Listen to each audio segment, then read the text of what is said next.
Hey everybody, I am back from my meditation and I am feeling so chilled out. I'm feeling completely zen. It is awesome. So, I just want to say thank you to Crow for doing the video response, by the way, because it was. I feel really childish when I say this, but when I heard my name being mentioned, I was like, oh, someone said my name. I felt really like, yeah, I was a bit, it made me happy. Put a smile on my face and to be fair, I enjoyed watching the video. It kind of gave me the oomph to think, do you know what? Sod it. I'm just gonna have a go. I'm just gonna do this meditation and just see what happens. And you know, before that, I was thinking. Oh, stop it. Before that, I was thinking about doing research. I know I mentioned in my video, in my previous blog, I'm gonna do some research. I'm gonna go on the internet. I'm gonna get some books. Blah blah blah.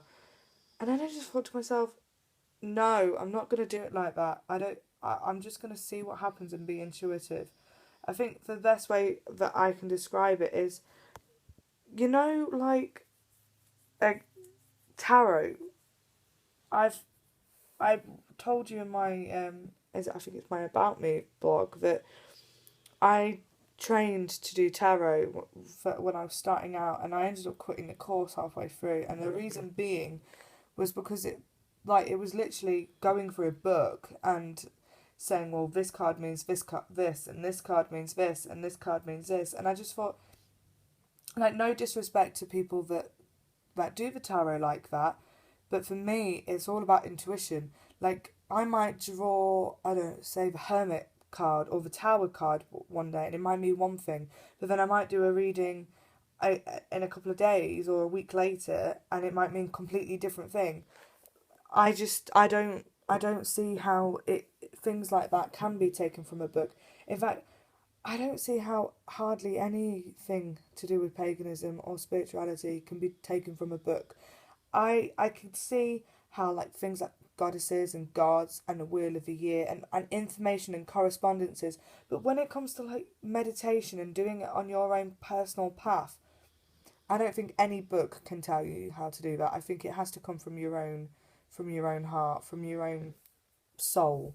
So I typed in on YouTube Sarah Jane and Sarah Jane, sorry, no I didn't. I typed in on YouTube Dragon Meditation, and I clicked on the video that first came to me that I just looked at. I went like look at that one, and it was by a lady called Sarah Jane. There we go. And her meditation didn't have any music to it, so I played a song that I'd recently fallen in love with, and it makes me laugh because it reminds me of Lord of the Rings. It was Gandalf, The Wheel of Life. It's a really, really nice song, and I'm going to post links to both of those things on my description. So I played them two together, and it just sounded like it was meant to be, and for some reason at the beginning of the meditation I felt drawn to get a bottle of water, which I've never really bothered about before. Sorry, don't mind me, I'm just drinking. I've got my throat's kind of hurting. So yes, so the meditation started, and I know I've mentioned this quite a few times now that obviously I've been going through a bit of a shit time recently at work, and I've kind of gone from upset to denial to being depressed and feeling sorry for myself to being really angry. And I've never really done a meditation before where it's picked up on anger, because I'm not really an angry person.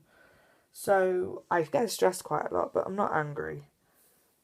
So when I did this meditation, when she was doing the cleansing part, the beginning, the grounding and protection, she was saying, breathe in harmony, breathe in, and then blow out anger. And I was like, wow. It was just, it felt personally connected to me. It's almost as if this lady had known me and known exactly what was going on in my life right now, and had decided to do like a personal one-to-one meditation. Like, it was so on point, it was unbelievable, to the point, just everything that she did at the beginning was like all about anger and letting it go and releasing all the pain and hurt. And you might be watching it and you might be thinking, Luna, you know, everybody goes through hate, everybody goes through pain. It's probably just something that she's just mentioned, and it's just one of those types of emotions that people go through when they meditate. But I don't know, like it just felt really personal to me, and it was really, really nice. So then she went on to do the meditation, you know, leading and meeting the dragon. And I've made notes as to what happened.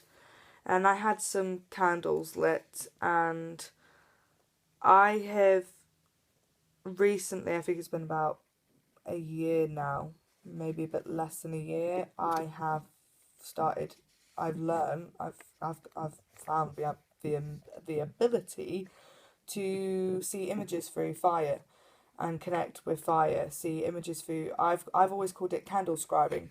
And what tends to happen is I'll be meditating and my eyes will immediately water up, and I'll either open my eyes or my eyes will squint, and I will see images through the candle, and normally the images are quite distinct and easy to define and recognise. So that process started whilst I was doing the meditation, and I heard a male dragon voice. He sounded old. I don't really know how to describe it. It was just a male voice that sounded quite old. And I remember automatically saying to this dragon, "Oh, you're male then." And then suddenly the dragon's voice changed into a female voice, and it I can only describe it as the kindest voice I've heard. It was very nurturing. I couldn't put an age on it. But I didn't have to say anything to this dragon for her to automatically realise that I liked it. I liked that voice. And she then decided that she was going to stick with that voice. Well, that voice was going to stay and that the man voice wasn't going to come back. And she went on, I'm going to refer to her as a she, but she went on to say to me that, you know, that she wasn't male or female. She just was. And it was really nice. I asked her what her name was, and I remember not being able to pronounce it, but in my mind's eye, I was trying to spell it, and it was being spelt like Canu and an Aura, so Canuora or Canuara. But I remember saying, you know, oh, I'm just going to call you Kanara. So I don't know where that's come from. And then I think I asked her why. I was saying why to her. Why dragons? Why now? You know, I don't believe in dragons, so why is this happening?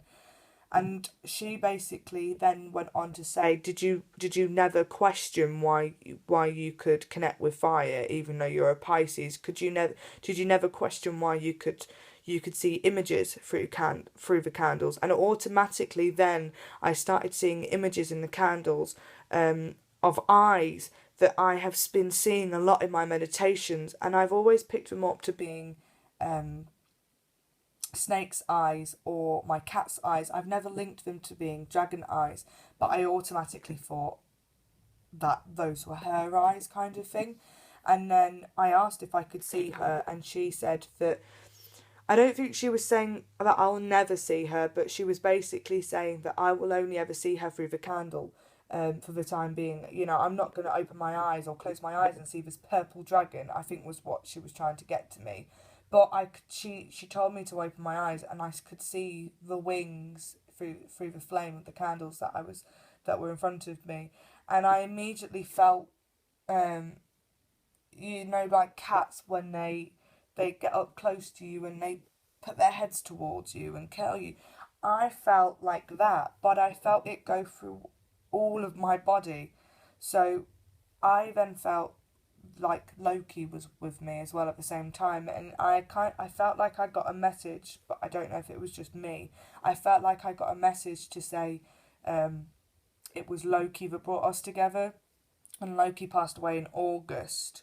So I'm not really sure about that. I mean, I guess if Loki was around and Loki was my familiar, and it's been a few months since she's passed away, then maybe Kanara was trying to say, it's the right time now because, I don't have a familiar, or I didn't need her before because I had Loki. I'm not sure where the significance lies with that, but, I could just feel that Loki was there, but that feeling of like a cat when they go like that on your body was kind of all over.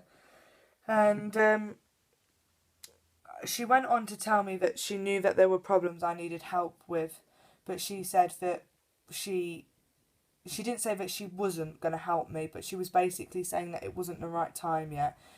She wanted us to get to know each other first, and that when the time was right, help would be on its way. But I have had a really bad back, and well, since the meditation's finished, my back isn't hurting at all. I mean, it's still a bit twitchy, but the pain is completely gone. So I'm having a Reiki session tomorrow with my friend, so hopefully it'll clear up the rest of it. But no, I feel completely. I feel brilliant. Now, I said to you at the beginning of the video, when you see the bath, about optimal EFT. Now, that's something that my friend mentioned to me today. Optimal EFT, I can't really tell you much about it yet because I've only just recently started doing it myself, literally this afternoon. My friend recommended it to me, and so basically it's about meditating and using EFT and using the unseen therapist, I think it's called. So you basically send love and light and lots of positive spiritual thoughts out there, and the unseen therapist will appear and help you. So whilst I was doing this meditation with the dragon, I had sent out an intention for that. So whether it is a combination of the dragon and the unseen for the therapist helping me with my back pain, I'm not sure, but that was the intention I had originally set out at the beginning of my meditation. It was to help me with my back because it got to the point where I couldn't even bend down anymore. So I haven't tried to bend down. I'm in bed at the moment, just resting. So in terms of anything else to do with the meditation, that's it. I had the choice to pause and carry on spending time with Kanara, but I decided we both decided that it had been a nice introduction and hello to everybody and just to leave it. So yeah, I mean, I'm thinking about it and I'm thinking, have I just spoken a load of shit? But like, I don't know. It's hard. It's a really hard one. I mean, the meditation happened, and for whatever reason, those messages came through, and that name Kanara came through. Where it's come from, I've never heard that name before. So, it's not something I've seen on TV that I could have just automatically popped up. And the other strange thing was at the end of the meditation, she said to me, Sarah Jane, she said, right, now go and pick up your bottle and have a sip of your water. And that made me go, what? I was amazed because like I said to you at the beginning of the meditation, I don't ever, have never had a bottle of water for meditation, but for some reason I decided to have a bottle of water with me. So that is what happened in my meditation. I would love to hear feedback. I'd love to hear what you guys think, and if you've had any similar contact with the dragon. And yeah, just I'm really happy. I'm really excited, to be honest. It's a new thing that's happened in my life, and I'm really excited to see where it ends and where it goes from here. So, love and light to you all, and I'll speak to you soon. Bye.